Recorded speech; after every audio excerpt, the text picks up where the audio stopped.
Welcome back to Moto World. Today, we're diving into one of the most fascinating yet controversial motorcycles in history, the Bimota V2. This was a bike that promised to be a two-stroke revolution, an engineering marvel that could change the superbike world forever. But instead, it became one of the biggest disasters in motorcycle history. So, what exactly went wrong? Was it ahead of its time? Or was it simply an overambitious dream that never should have hit the road? Stick around as we uncover the rise and fall of the Bimota V2. Bimota, a small but highly respected Italian motorcycle manufacturer, was founded in the 1970s and became famous for crafting lightweight, high-performance frames that housed engines from major manufacturers like Ducati, Suzuki, and Yamaha. Their philosophy was simple: take an already powerful engine and wrap it in a chassis that could maximize its potential. This approach led to legendary bikes like the Bimota SP2,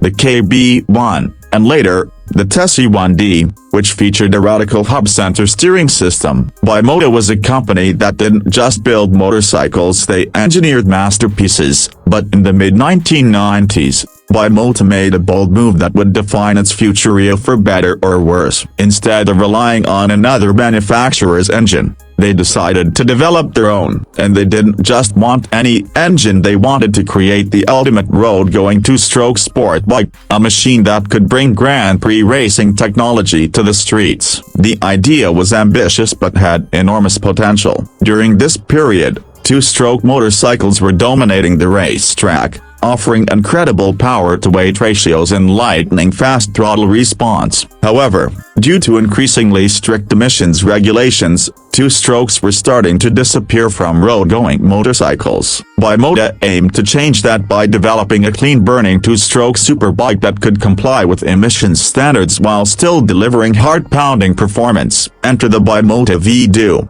which translates to V2 in Italian, referring to its 500cc V-twin two-stroke engine. On paper, it was a dream come true. The engine was designed to produce 110 horsepower, an astonishing number considering the bike only weighed 145 kilograms. That meant it had the potential to out-accelerate many four-stroke superbikes of its time, delivering an adrenaline-packed riding experience like no other. But what really set the V2 apart was its fuel injection system, which was meant to eliminate the common issues associated with two-strokes, such as excessive emissions and poor fuel economy. Instead of traditional carburetors, Bimota developed a direct fuel injection, DFI, system, which was a groundbreaking concept at the time. In theory, this system would allow the bike to run cleaner, meet emissions regulations, and still retain the high revving, explosive power delivery that two-strokes were known for. This technology was way ahead of its time,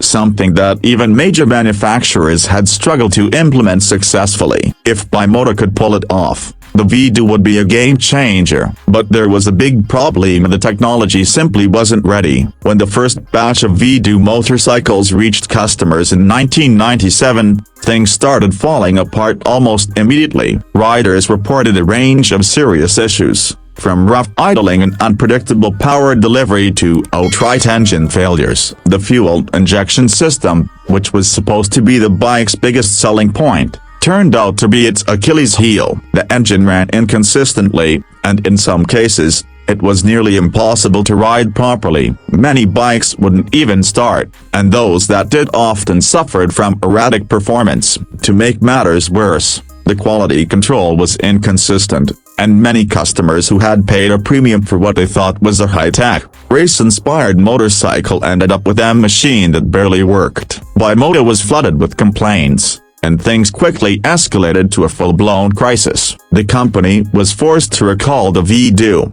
an expensive and embarrassing move that put them in a financial downward spiral. Realizing that the fuel injection system was a failure, Bimota attempted to fix the problem by converting some of the recalled V2 models to carburetors. While this made the bike more reliable, it also meant that it no longer had its revolutionary clean-burning technology, which defeated the whole purpose of the project. The damage was already done, and Bimota was struggling to stay afloat. The financial losses from the V2 disaster were so severe that they forced Bimota into bankruptcy in 2000. marking one of the darkest chapters in the company's history. But here's the thing, the Bimoto V2 was still an incredible machine in many ways. Its problems weren't due to bad design or lack of effort, they were the result of rushing an experimental technology to market before it was fully developed. The chassis was phenomenal, featuring a handcrafted aluminum twin spar frame, premium A-Lin suspension, and a lightweight carbon fiber body that made it look like a true MotoGP bike for the streets. It had an underseat exhaust system that not only looked stunning but also enhanced aerodynamics. When it worked properly,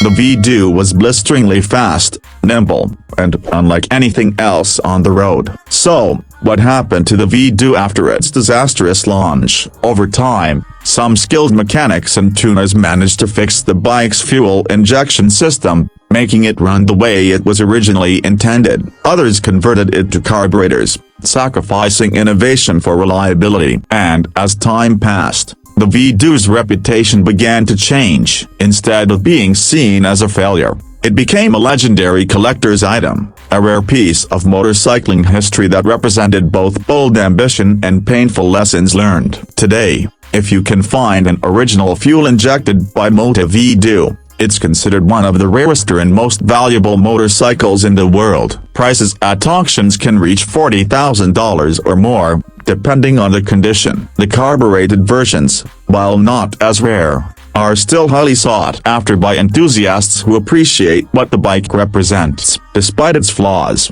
the V2 remains one of the most fascinating motorcycles ever built. A bike that dared to challenge the limits of technology but paid the price for its ambition. Looking back, the Bimoto V2 was both a masterpiece and a cautionary tale. It showed us what happens when a small manufacturer tries to push boundaries without the resources to perfect new technology. It was a bike that had the potential to redefine two-stroke motorcycles but ultimately became a victim of its own innovation. And yet, despite all of its problems, the V2 still has a place in the hearts of motorcycle enthusiasts. So, was the Bimoto V2 a failure? Or was it just ahead of its time? That's the question I want to hear from you. Do you think it was an engineering marvel that never got the chance to shine? Or was it simply too flawed to succeed? Let me know your thoughts in the comments below. And if you enjoyed this deep dive into one of the most legendary motorcycles ever made, make sure to like, share, and subscribe to Moto World for more awesome bike content. We're bringing you the best motorcycle reviews, histories, and deep dives into the most fascinating bikes ever built. Thanks for watching, and I'll see you in the next one. Ride safe.